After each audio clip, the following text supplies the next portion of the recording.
Welcome back. Futures this morning are mixed, although continuing to see gains. The Dow Industrial's up another 100 right now. Now, the Nasdaq is pulling back, but it reached a record high on Friday, pulling back from an all-time high now at 24,101 on the Nasdaq. NVIDIA this morning is trading this way. Take a look. China is accusing NVIDIA of violating anti-monopoly laws tied to its acquisition of networking gear maker Mellanox back in 2020. Regulators saying that the probe is ongoing.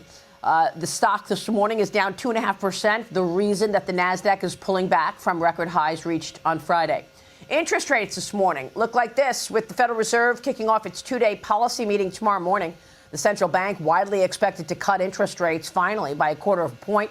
That would be the first cut in 9 months. All the focus is on Federal Reserve Chairman Jay Powell's commentary on inflation against a shaky labor market, rather. Joining me now is former Chrysler and Home Depot chairman and CEO. He is the founder and CEO of Accelerate LLC. Bob Nardelli back with us. Bob, great to see you. Thank you so much for being Good morning. here. Big week this week. What are your expectations for the Fed, and what kind of an impact will we see, do you think, if we get 1/4 point? Because it's largely priced into the market at this point, right? Yeah, I believe that's correct, Maria. I mean, if you think about where we are relative to the Fed and inflation rate, let's not lose sight of where we were with the prior administration at 9.2%, and now we're looking at a CPI of about 2.9%. So hats off and appreciation to President Trump and what this administration has us heading in that direction. Point number one. Point number two, we've seen the angst between the Fed chairman and the president of the United States.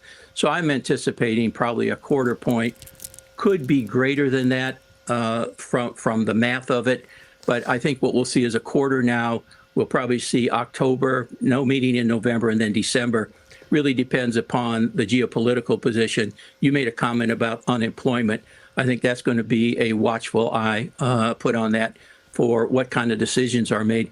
Again, if you think about inflation, we're looking at a 2.9 right now, a core of 3.1. Speculation is the core could go up. Why? Because it's the thing we talk about all the time, Maria, housing and shelter. We talk about energy. We talk about tariffs. And so those are the things that we must stay focused on in this administration, particularly as we head into the midterm. We got to make sure housing becomes more affordable and the availability of that. Same with energy. If you think about where we are on energy, I'm still looking for, the gas price to come down here in Atlanta. It's still about $3.99. So again, with all we're doing, let's also remember why maybe prices haven't fallen so much.